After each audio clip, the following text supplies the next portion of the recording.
million on some 24 state legislative races in North Carolina in 2010. Now that may not sound like a lot of money in the big scheme of money in politics today, but when you focus it on just a couple dozen races, and you target it like that 50,000, that 100,000, that 200,000, that can turn into big money. Republicans won 78% of those races. And while money wasn't the only factor, I think it would be naive to suggest that money didn't play a role.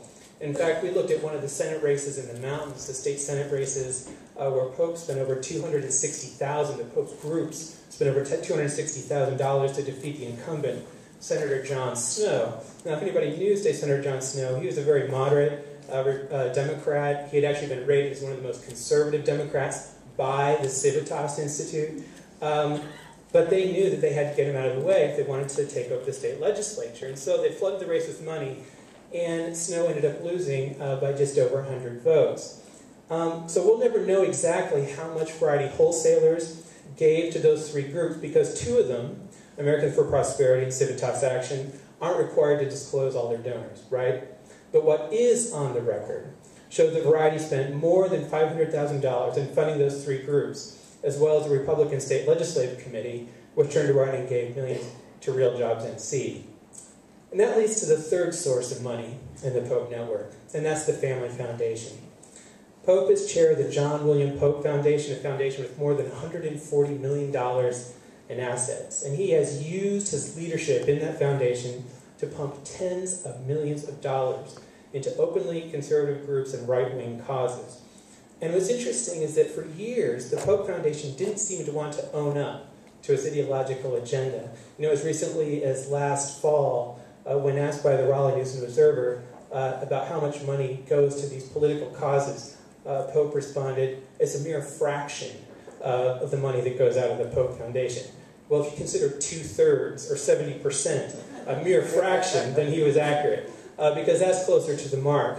Over the historical period that we looked at since the mid-90s, at least 2/3 of the Pope Foundation's money has gone to openly right-wing causes and conservative ideological organizations. These aren't like borderline cases. These are ones that is their mission.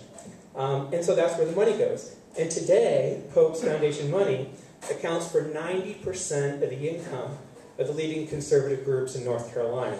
So 9 out of 10 of the dollars that they bring in comes from the foundation, largely run by our Pope. And the thing to know is also, it's not just that he is largely the source of the money, but he also sits on the boards of many of these organizations. And that's kind of unusual in the nonprofit world, to both be the one that gives 90%, 95% of the money, and then also sit on the board. It gives him an unusual level of purse string and organizational control. That's why we look at this as a network. So who are these groups? Well, let's start. What is the Civitas Institute? This is a think tank infamous for their polls, which, through the magic of leading wording, always show that 80% or more of the public are in favor of positions that Pope supports, and 20% or less against. And that receives more than 95% of its money from the Pope Foundation. He also sits on the board, and they also have that sister group that we talked about earlier, Civitas Action, who was so active in the 2010 elections. The John Locke Foundation, led by the former tobacco lobbyist John Hood, they've been one of the most, received some of the most money from the Pope Foundation, nearly $20 million, to support media and research projects that are trying to further conservative agenda in North Carolina. The NC Center for Constitutional Law receives almost 100% of its money from the Pope Foundation. It's a libertarian-oriented legal center, and one you may know about them because most recently they were in the news because the Pope Foundation tried to use them to set up a constitutional law center at North Carolina Central University. I'm sure some of you have probably heard that story. And due to an outpouring of reaction from faculty and students, that deal fell through. There's also the Pope Center for Higher Educational Policy, and this might help explain why the deal with Central fell through. This is an organization that's looking at higher education. It receives over 90% of its money from the Pope Foundation. And this fall they published a report which said that public universities which receive gifts from wealthy donors should work harder to honor the wishes of the donors when they make decisions about which faculty to hire and what to teach in classes, right? So goodbye academic freedom. in a time of severe budget cuts, the Pope Center was arguing that rich donors, like Pope himself of course, could come to the rescue, but only if the schools did what those wealthy donors wanted to do. So no wonder the NC Central deal fell through.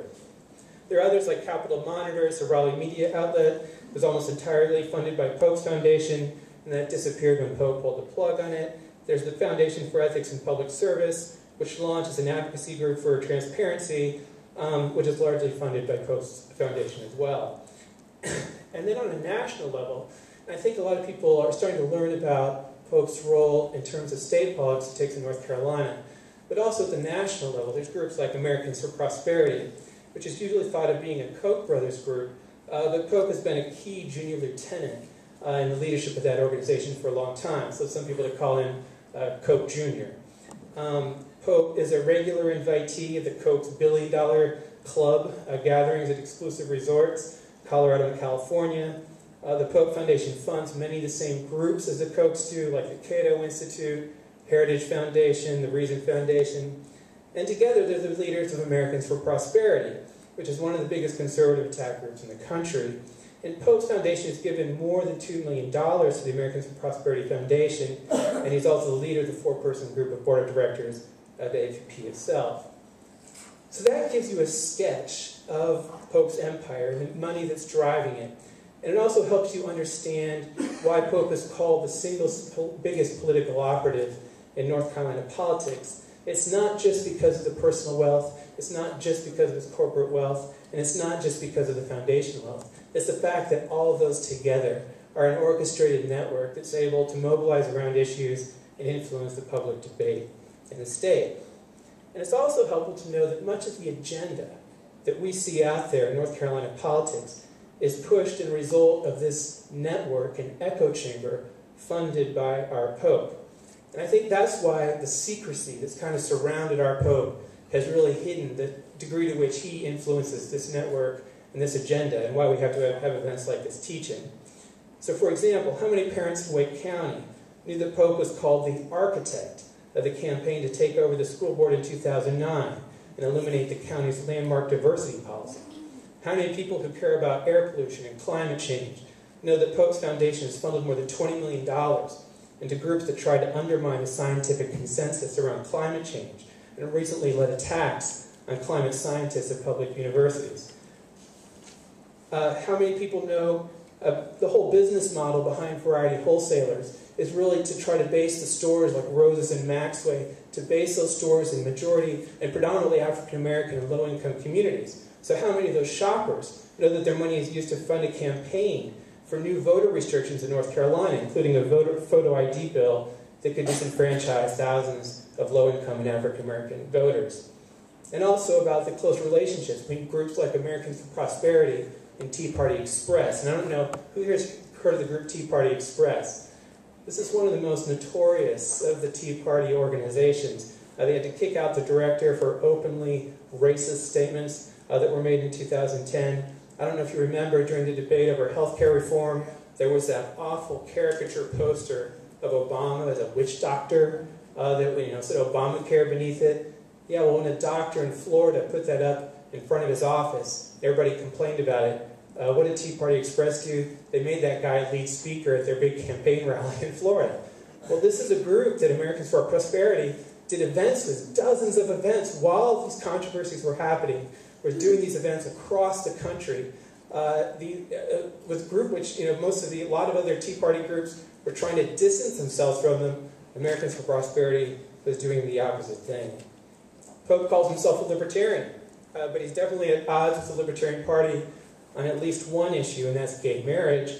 Pope's Foundation has given nearly $1 million to leading anti-gay marriage groups, including the NC Family Policy Council, which since 1999 has been one of the leading groups behind the anti-gay marriage amendment, which now is before us and is going to be voted on in the May primaries.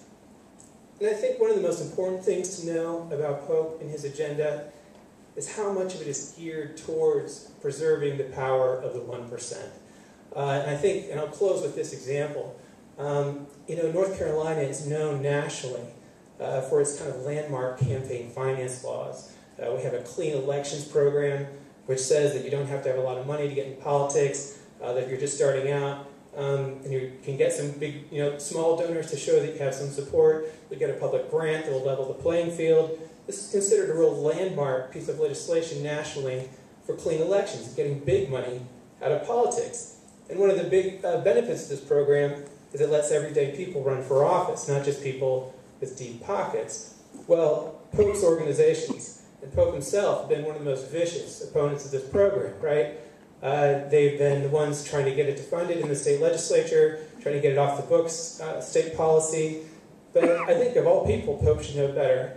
As Bob pointed out, when he was running for lieutenant governor in 1992, for all this talk about self-sufficiency and avoiding handouts, he took a $330,000 loan from his family to run for office. So of all people, he should know when you need help for running for office, is a loan that he never repaid, as far as we know. And I think this just gives it a sketch, and we can talk more in the question and answer. This gives you a sketch about the things that a lot of people don't know about Pope, about his store, about his political network, about his money, about how it operates. And we can talk about more, but it shows why we need things like this teach-in, why Pope's network has to be out in the open, and why we really have to fight to try to keep money from taking over our democracy.